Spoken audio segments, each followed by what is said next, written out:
Hey boss, hey, how are you today? It's your girl LaShonda Henry here, aka Sister Sense.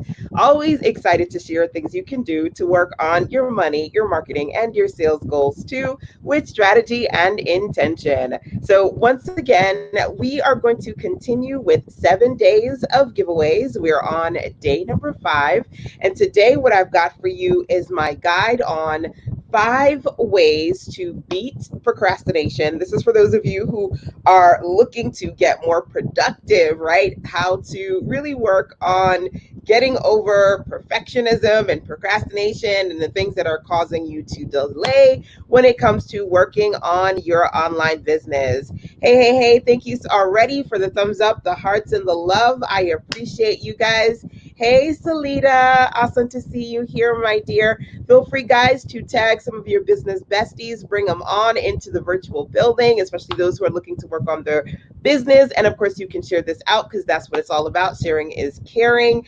If you are catching me on the replay side, of course, you can always drop into the comment box, hashtag replays rock.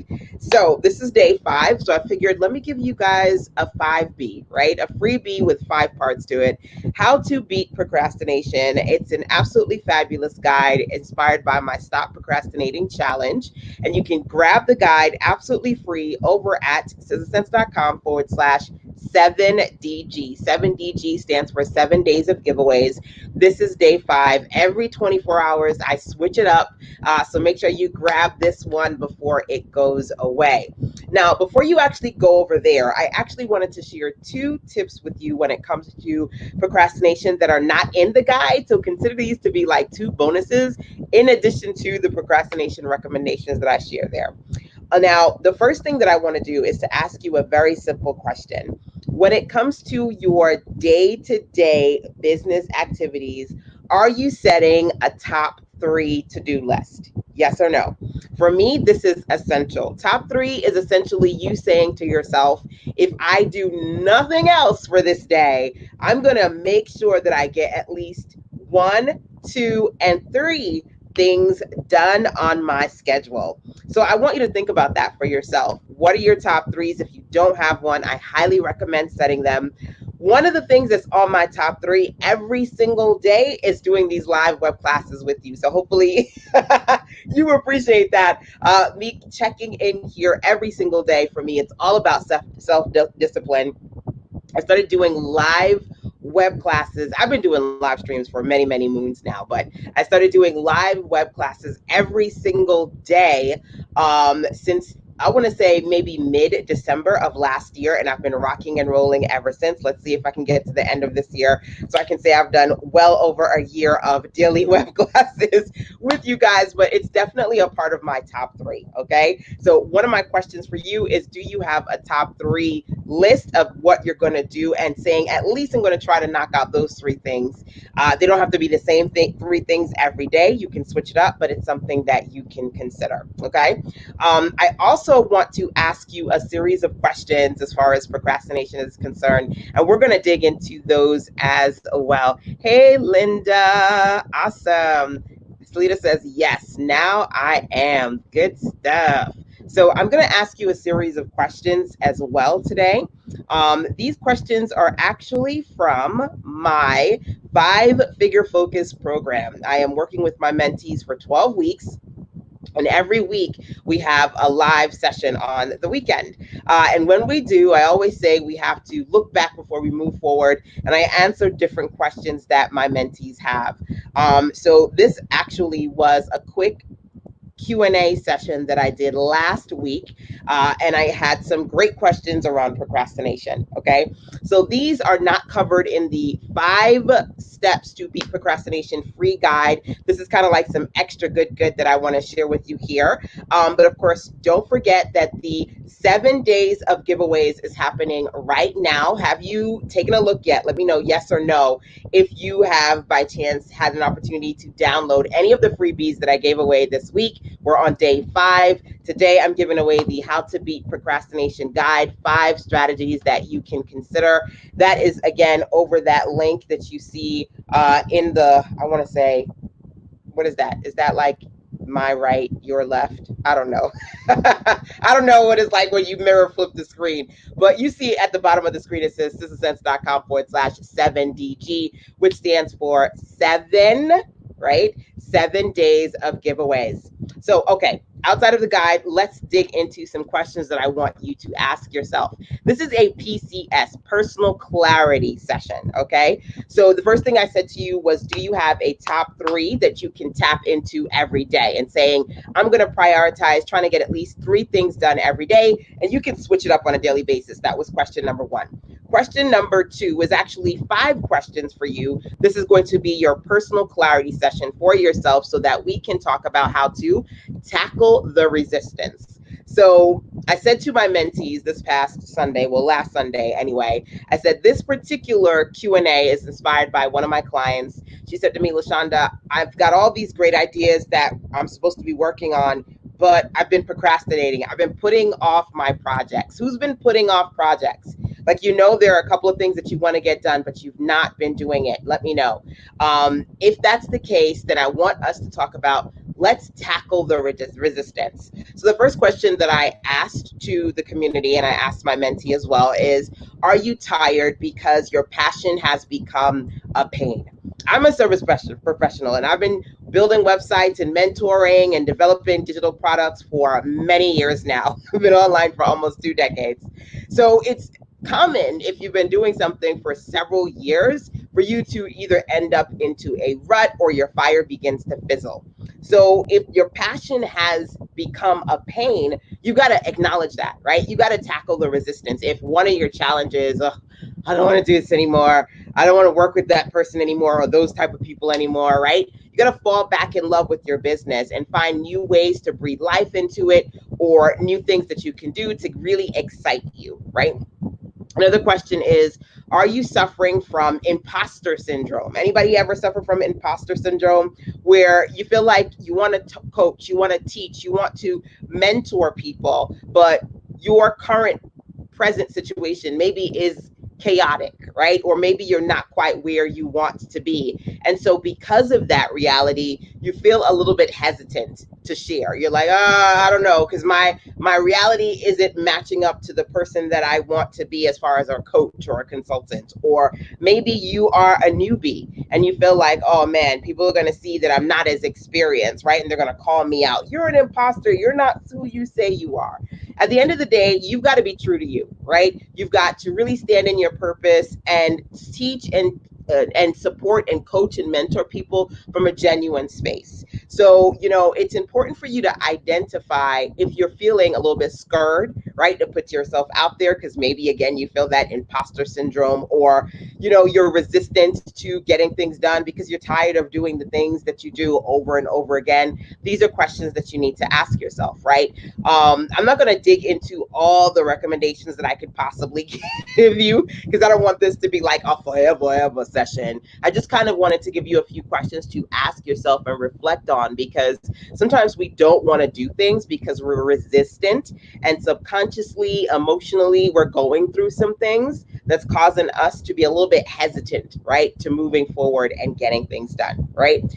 So another question to ask yourself is, are you afraid you're not qualified enough to give them everything?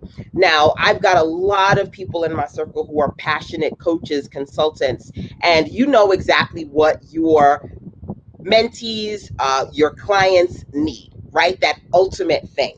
And sometimes we want to give them everything in one felt swoop, right? And if you're teaching people and trying to get them to where you are, one of the things that you have to consider is that it took you several months or years to get to where you are. So you can't immediately, force feed them everything, right? And sometimes we are resistant to putting things out there because you're like, this is only going to get them but so far. But you got to remember that they're trying to get to where you are, right? Where you used to be. And that's a process. It's a journey. And so maybe for you, you're like, I can only get them to step B. And in reality, getting to step B would be amazing for them because they're not even at A yet, right? Like they're pre-A. And sometimes, and you can acknowledge that for yourself, because I know I've gone through it, and I've helped clients through the process of understanding that yes, you may genuinely want to get people to Z immediately, but it's a process.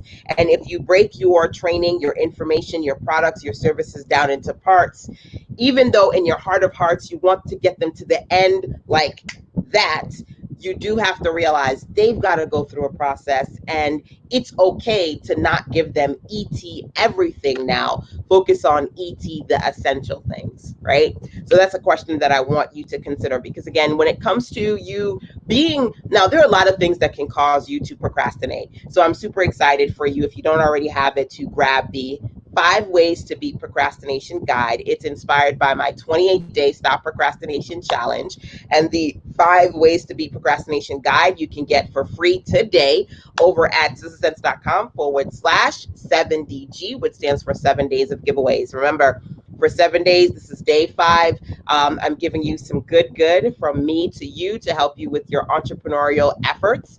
And every 24 hours, I switch it up. So grab it before it goes away, and I switch it up for the next one. Okay. But outside of the guide, I wanted to be able to jump on and share 2 things with you guys. Right now, I'm talking about 5 questions you need to ask yourself to tackle the resistance. If you're resistant to doing things that you know you need to do, because some part of you is not quite where you want to be, like emotionally or subconsciously, you're avoiding doing that thing because you've got some sort of feelings that you're not bringing to the forefront, right? That you need to be aware of. So feel free to let me know if any of these questions are resonating with you. And of course, don't forget to go over to the sistasense.com/7DG page to check out 7 days of giveaways. So, are you worried about failure or things not working out, right? One of the things that I've learned as an entrepreneur is that you got to fail 9 times, get back up 10, right? Failure is literally a part of the process of being an entrepreneur, right? You just got to get with it. And a lot of times people, they get caught up in their micro failures, the little things that went wrong, to the point where they hold off and really procrastinate when it comes to moving forward, because they are just like, I don't want to try it and it doesn't work out perfectly. I've got to get it to work the right way this time, and if it doesn't work, so I don't want to put it out. I'm scared, right? And you got to acknowledge that, because as an entrepreneur, you've got to understand that it's about mastering your craft. And in order to master, you have to fall down. It's kind of like teaching your kid how to ride a bike. They have to fall down. They have to scratch their knee. They got to wobble a little bit. They got to know that you're holding on for a little bit, and then you let go, and it's all them, right? And the same thing when it comes to entrepreneurship. You may have guides, myself and other people, but at some point it's all you, and you've got to be comfortable with, or rather get comfortable with, the fact that failure is a part of the process, right? We don't want to have that fear or failure hold you back.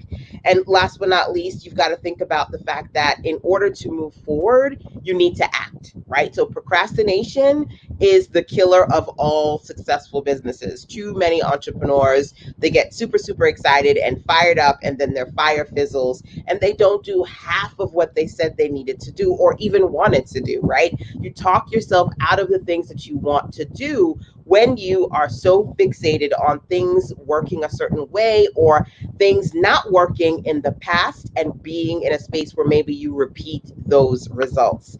So understand that it's so important that you replace the fear with action.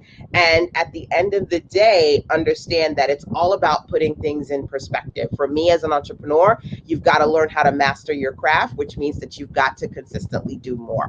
I said to you, can you identify at least 2, or rather 3 things that you can say, I'm going to knock that out each day with respect to my business? And it doesn't have to be the same thing every day, but proactively doing at least a few things each day in your business is definitely going to help you to beat procrastination. Because at the end of the day, success is the sum total of small efforts repeated day in and day out, which means you've got to figure out how to do just a few things on a consistent basis that's going to help you master your craft, going to help you develop the kind of clients, and or rather the kind of content and the kind of consistency that attracts the kind of clients and customers that you guys are looking for. Okay, so those are a few clarity questions that I wanted to ask you today, number one. And of course, number two, definitely feel free to check in with me if there are some questions that you have when it comes to your content, your customers, even your consistency. If struggling with procrastination and productivity is something that is a burden for you. So I was just gonna give you a little inside peek into a little Q&A session that I did with my mentees as part of my 12-week 5-figure focus program. I try to answer as many of their questions inside of our weekly sessions as possible, and I kind of wanted to give you a little taste of 5-figure focus. So hopefully that mini personal clarity session Q&A was helpful to you, and you make sure that you go over to the link right there, sistersense.com/7DG, to grab your free How to Beat Procrastination guide, absolutely free from me to you. And of course, make sure that you check in every day on that page, because every day I switch up the giveaways every 24 hours. Hey, Jasmine. Jasmine says, my setback is procrastinating on repairing my credit. Whew, girl. Let me tell you something. When we bought this house, my credit score was in the high 700s. When I finished college, my credit score wasn't even 500. So trust me, I know what it's like to have bad credit, and I know what it's like to avoid the creditors. I can tell you a few things that helped me was to honestly get on the phone and get on automated payments where I needed to. And funny enough, um, you may think, oh gosh, I don't have the money to completely fix this thing. But if you give yourself a year or two to kind of systematically pay off what you can, you would be surprised how much that helps you, and how your credit actually periodically goes up relatively quickly when you start to reduce your debt to what is it? How much you owe to how much credit you have ratio. So I can say for me personally, calling the collectors, number one, taking a look at my credit report. I know people say that and you go, oh, I hear that all the time. But no, I got all the credit reports, took a look at them. There were a couple of things that had nothing to do with me, but I had a few joint accounts. And so I cleaned those up, got those taken off. And outside of the automation, that, and then also debt consolidation, because one of the things that we oftentimes try to do that we shouldn't do is we avoid, right? So avoiding is bad when it comes to credit and procrastinating, number one.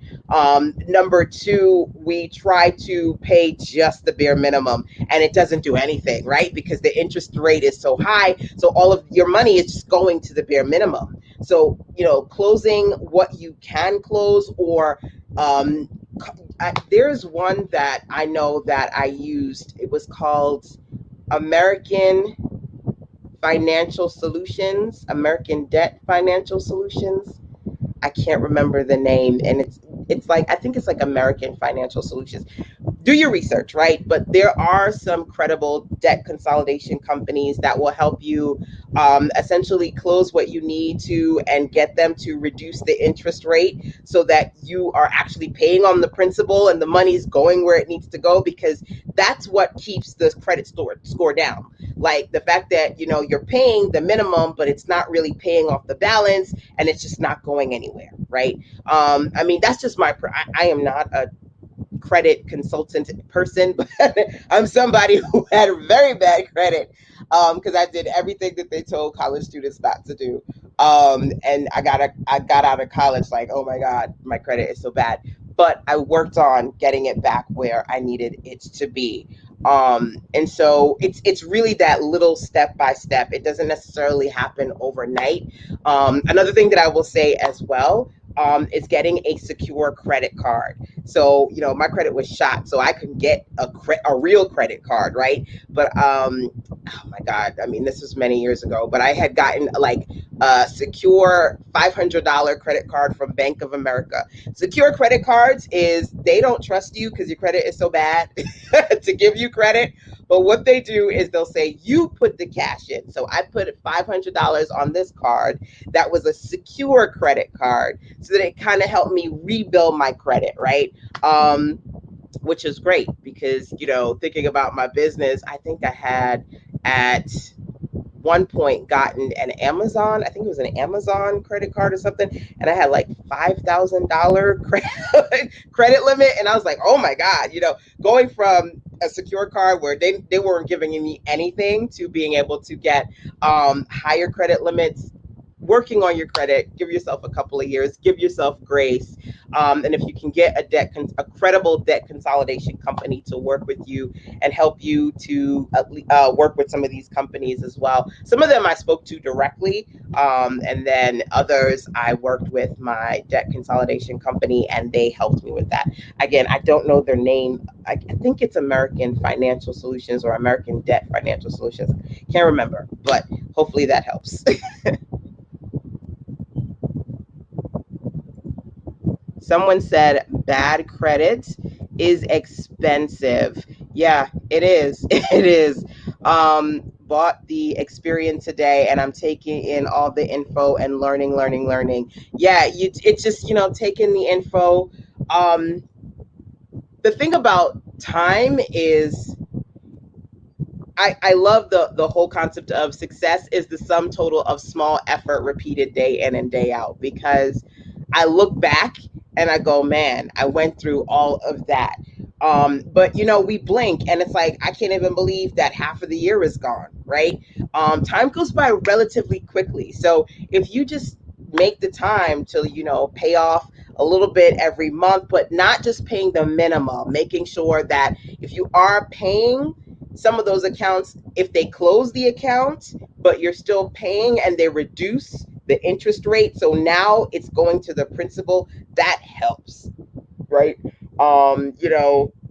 Hardship letters right now, everything that's going on in the pandemic and everything else, people are losing their jobs, they're not working. Creditors are more inclined to understand you don't have the funds, they can help work with you, but avoiding them, nothing ain't gonna change, right? Nothing changes if nothing changes. So hopefully those recommendations are helpful to you.